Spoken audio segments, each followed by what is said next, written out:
Welcome guys. Now if you've been living under a rock, I present you Faustino Oro. Even though this kid is only 10, he's already beaten grandmasters like Hikaru, like Magnus, and pretty much everyone. And okay, these are just meaningless online games, but come on, the kid is only 10. So today I'm bringing a really interesting game he played like a month ago in a tournament, a Blitz tournament in Spain, and he was playing a grandmaster from Peru, Miguel Pantoja. Now, in this game I actually have some footage, so I'll share it throughout the video, and let's just get into this. So in this game, our young little fella here had the black pieces, and Miguel started the game with e4. But the thing is, after Faustino plays e5, Miguel, perhaps trying to confuse the kid, plays d4, which is already a very unusual opening. And this is the case because after black takes and the queen retakes, Faustino can just play knight c6 and starts bringing his pieces for free. The queen is hit, he has to move and basically just lose time. Here Miguel chooses queen e3, which, okay, keeps the queen somewhat in the center, but at the same time it blocks the development of this bishop here. So let's see. Faustino here continues with the development, we have knight f6, and Miguel does the same. We have bishop d2, bishop e7, c4, castles, knight e3, and here Faustino plays b6. This move already tells me that Faustino perhaps is not the most comfortable in this opening.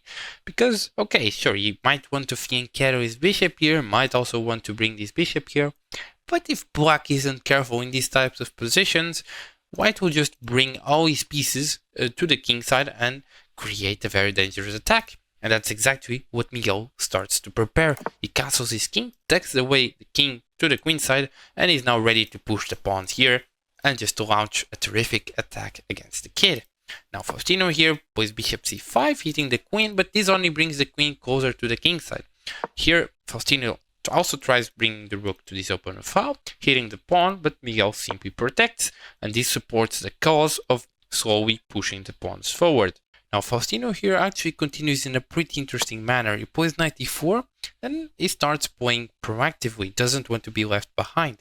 But white simply plays knight g2 e2, and Faustino might have some problems because if he takes, he's literally helping white develop, so he tries to go back. Bringing a piece closer to the defense of your king can never be bad, right? Or not really, because in this position, white is already completely winning. So if you want, you can pause. There's not really a tactic here, but how would you continue in this position? It's actually a pretty interesting position. So here there isn't necessarily a tactic that wins the game for white on the spot, but there's a really nice sequence of moves that really just plays white in the driver's seat. And that sequence starts with e5, because as soon as Faustino played knight e6, he blocked this rook's line. So e5 is now a possibility. And where is this knight going? All the squares here on the rear are taken, so knight to h5 is forced, but now simply queen h3 and the knight is trapped, so the knight has to be defended, but now g4, and these pawns are really fast. The knight is forced to go to g7, but now knight to e4, and there's holes everywhere in the black camp. This also hits the bishop, so the bishop goes back and protects this very important f6 square. But now queen h6, and this really kind of freezes the black position, because this knight now can never move, trying to trade itself for the other knight, because now knight g5, and this is just evil by the grandmaster, really, because this places a lot of pressure on h7, so the bishop would have to give itself, but then the queen is just trapped. So basically this knight can't really leave the guard of the g5 square. Instead, in the game, we saw bishop to b7. Faustino tries to kind of ignore the situation here on the king side. He cannot really do anything productive, but white simply reinforces the guard on this knight. If this knight is taken, then another knight takes his place.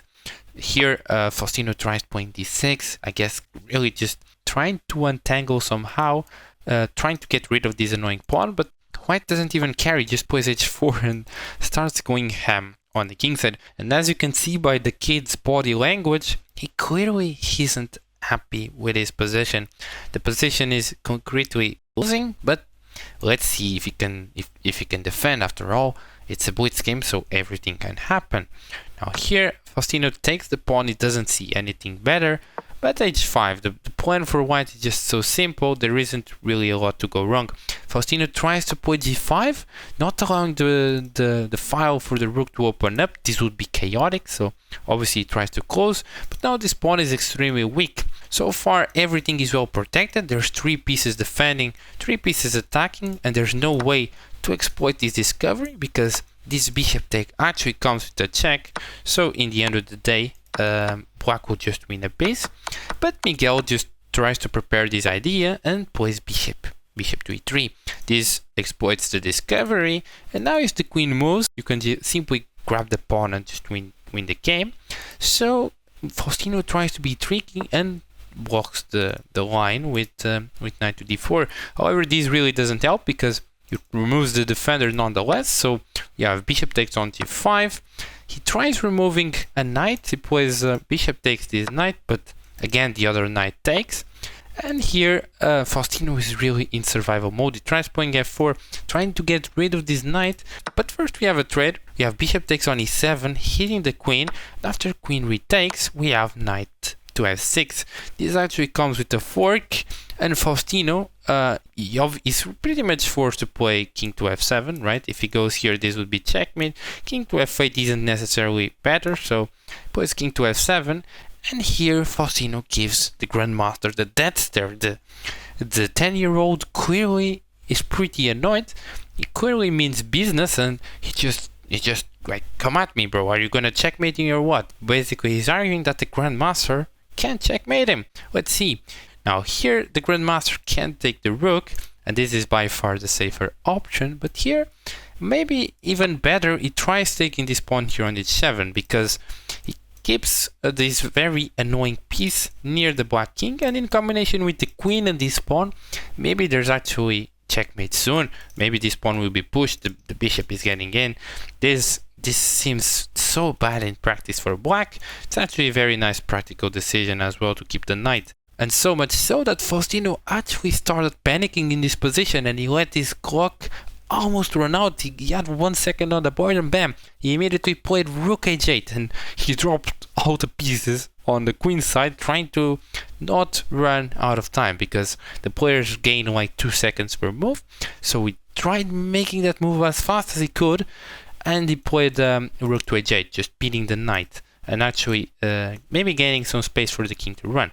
Now here the grandmaster gave a check. We have king to g8, we have knight f6 giving a check here, we have king to f8, and the king is really claustrophobic in this position. He literally has no squares. The knight takes, the queen takes, he's just so close to being checkmated. Here h6 is played, the knight goes to e8, and again this is a desperate attempt from Faustino to survive, but at least it seems that there's no immediate checkmate on the board.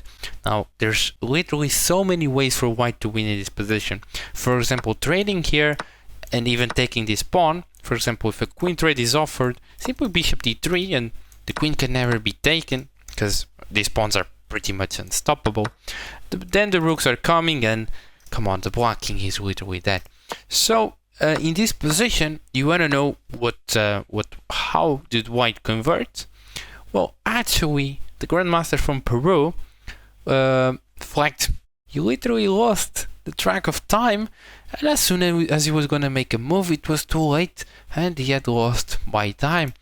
And Faustino was just so relieved. Like, you can look at the kid's face, and it's insane how in the end he was like completely disgusted.